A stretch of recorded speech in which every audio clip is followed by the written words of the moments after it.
Hello and welcome to another episode of Dafuq Did I Just Watch? With your host as always, Kyle McLemore.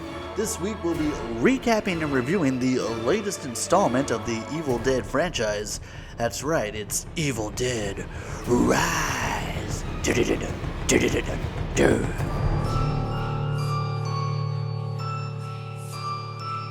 And before we get too far along in the review, make sure you hit that like and subscribe button because it's much appreciated and it keeps us alive here at Dafuq.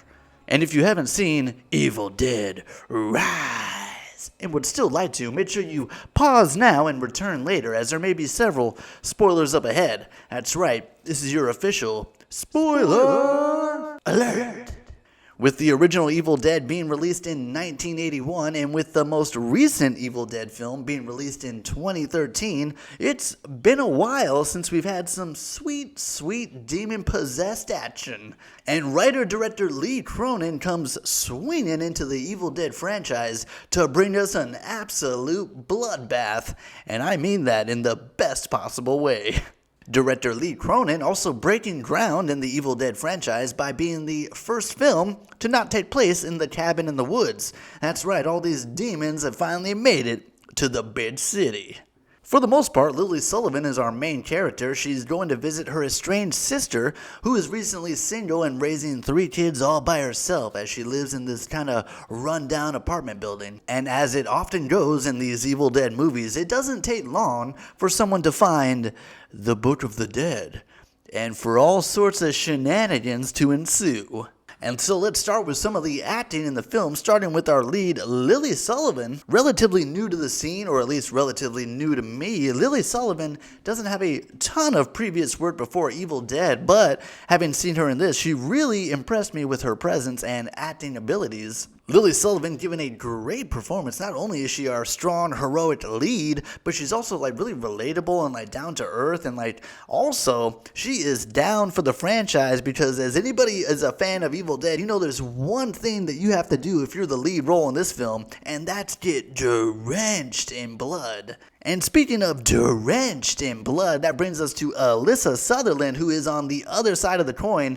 She is the main villain of the film, and she is great. You probably recognize Alyssa Sutherland from the show Vikings, but she becomes absolutely unrecognizable in this film. When she goes full dead-eyed, it is amazing. It's the combination of both Alyssa Sutherland's amazing acting plus the great makeup and effects that they have on her combined together to give such a great demon-possessed performance that it is really a treat to watch the entire time that she's on screen. And great shout out to newcomer Nell Fisher. This was her film debut, and what a debut it was. She plays our youngest member of the family, and there were moments, there are really, really graphic, hardcore effects in this movie. There are moments where there are just gallons upon gallons of blood everywhere. So you gotta think that for an 8 or a 9-year-old, that's gotta be, even though it's fake, gotta be at least a little bit traumatic. So,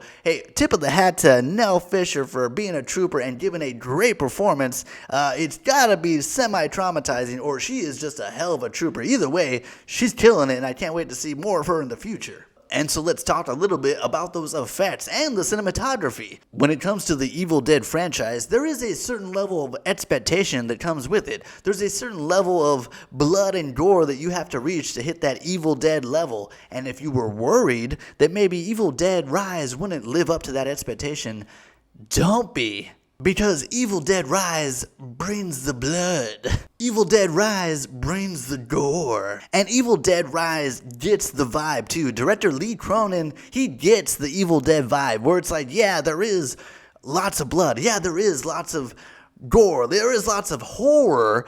But you know what else there is? There's lots of comedy too. There's also lots of wacky stuff where an eyeball flies into someone's mouth and chokes them to death. The film does a great job of keeping the Evil Dead balance. It does that great job of balancing not only the crazy hardcore gore and horror, but then also the crazy silliness too. It's a good balance that you want with a good horror movie. It's also got everything else you love about Evil Dead. It's got the classic Raimi flying around camera shots. I was a little worried that I wouldn't like this version version of the Book of the Dead. I was a little worried I wouldn't dig it as much, but I dig it. When the teeth release, I was like, oh, I'm into this. And it's got everything you love about Evil Dead. Were you afraid that maybe there wouldn't be like callbacks and catchphrases from previous films? Don't worry, they're in there. Were you afraid that maybe there wouldn't be shotguns and chainsaws? Don't worry, they're in there. And it's so funny too, because I kept waiting the whole movie. I was like, how are they going to get a chainsaw into this apartment complex? How is this going to just organically pop up? And I have never been so excited in my life to see like a truck with a label that says like Jim's tree cutting service. And I'm just like, yeah, there it is. And so let's hit Evil Dead Rise with our overall rating. Evil Dead Rise has, in my opinion, the perfect runtime. It's about an hour and 40 minutes, maybe just a tiny bit less, and there's almost no fat in this film. It's a lot of just go, go, go, and once the demons start going, it doesn't stop. And director Lee Cronin does a great job of keeping that momentum going, and he also does a really great job of getting it. He gets the vibe of Evil Dead. Like I said earlier, he has the balance of horror, but then there's also comedy too, and he's also not afraid to just dump the blood on us. I also really enjoyed the interactions between our two leads. Alyssa Sutherland and Lily Sullivan really have a great on-screen presence. You really feel like they are sisters. It feels authentic. It feels really real. And that just makes the film more entertaining when you have such a strong relationship at the beginning. It makes it more painful when they have to fight each other later. It's also got plenty of references and callbacks to the other Evil Dead franchises that'll satisfy even the hardest core of the Evil Dead fan. When they start doing the Dead by Dawn, I'm literally in my chair, like rocking back and forth, like Dead by Dawn, yeah! So overall, we're gonna hit Evil Dead Rise with a B+. That's right, coming in well above average. Is it a perfect movie? No. I mean, there are parts like kind of towards the middle, maybe towards like the beginning, middle-ish, that are kind of slower paced, that kind of slow it down a little bit. But as a whole, this movie is rocking and rolling from the beginning to the end in the best possible way. If you felt differently about Evil Dead Rise, feel free to comment down below. And if you haven't already, hit that like and subscribe button because it's much appreciated. I am your host as always, Kyle McLemore, and we'll see you next time at the movies.